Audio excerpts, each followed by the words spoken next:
We're now joined by Aditya Agarwal, CFO, ClearTrip.com, Laura Houldsworth, Managing Director and Vice President, Asia Pacific at Booking.com, Pranav Sinha, Head India and South Asia, VFS Global, and Atul Thakkar, Director, Anand Rathi Investment Banking, on Travel and Tourism Report. Thank you all so much for joining us. Let's get started and get a sense of which way this industry is going. Laura, where are you seeing the maximum amount of bookings? Where are you seeing a heightened interest in travel around the world? Thank you very much for giving me this opportunity to speak with you as well. I think you're exactly right. It is one of the most exciting times in travel globally. And in India right now, we are just seeing the demand is so incredible. We've seen, obviously, earlier in the quarter, it was, there's still the Omicron feeling and the challenges there. But since then, it has really been significant amounts of growth. And we're seeing, even on the books for the summer, 15% more than we were seeing the same time in 2019. We refer a lot back to 2019 as kind of the holy grail of the travel year, the last time it was significant. And so we compare very much to that. And yeah, we're already 15% above for the summer bookings. So we're excited. We're excited to see India travelers domestically and also internationally now as borders of restrictions have lifted, high vaccination rates. It's the perfect time. Right.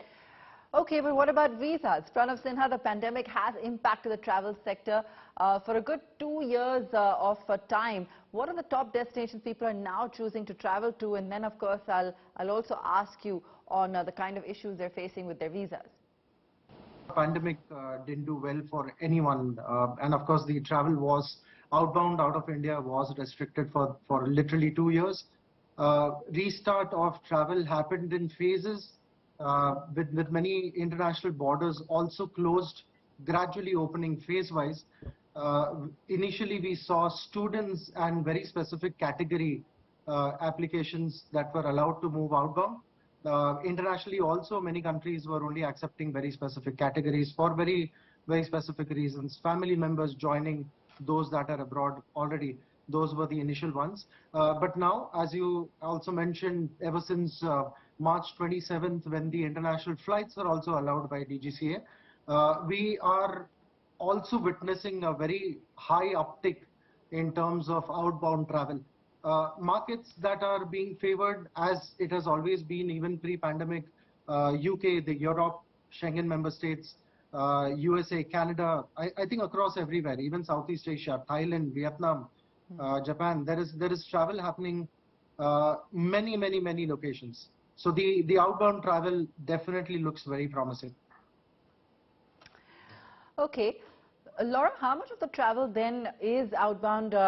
What are you seeing on your platform? We just heard from Pranav as well, but are you seeing traction when it comes to inbound into India at this stage at all?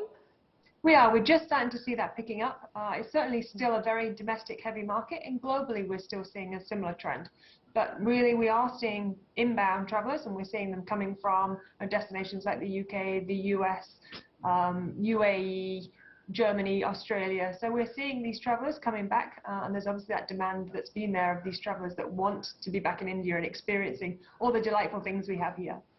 Pranav, are appointments or slots easily available for tourist visas, or is there a huge wait list for those wanting to go abroad, especially for the Schengen area and the USA? So it's both. It's both actually. There's a lot of pent-up demand from the last 2 years. Many have been, for very specific reasons, also wanting to travel. We did see a very high number of students applying last year between June and September. We are possibly hoping the same numbers apply this year as well, which seems to be in that direction. But yes, revenge travel, I mean, tourists in itself, Q1 last year, we are already seeing double the numbers Q1 this year. Okay. So there is definitely a lot of intent to travel. I mean, if we personally also given a choice, we would definitely want to do a holiday abroad. For those that have been wanting to travel, not been able to do that for the last 2 years. In terms of appointments, VFS Global role is very specific to provide a system to get an appointment.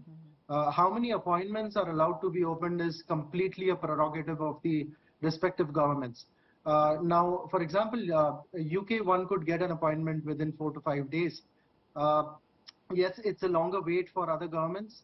That's primarily because of what they allow us to accept, and also a very, very high uptake in the last few weeks, months itself, with the airlines opening up, a lot of opportunities and options also available for one to travel. So it's, from what you mentioned, it's actually both put together. There is a pent-up demand. There's also revenge travel, as we would like to term it, in this year. And the appointment slots remain as to what we are asked to be governed. But then the message is very clear to all travelers. Please do plan to travel, to apply for your visas much in advance. There is some wait in terms of getting an appointment and thereafter getting your visas processed. Hence, it's always advisable to probably try and plan your travel in advance.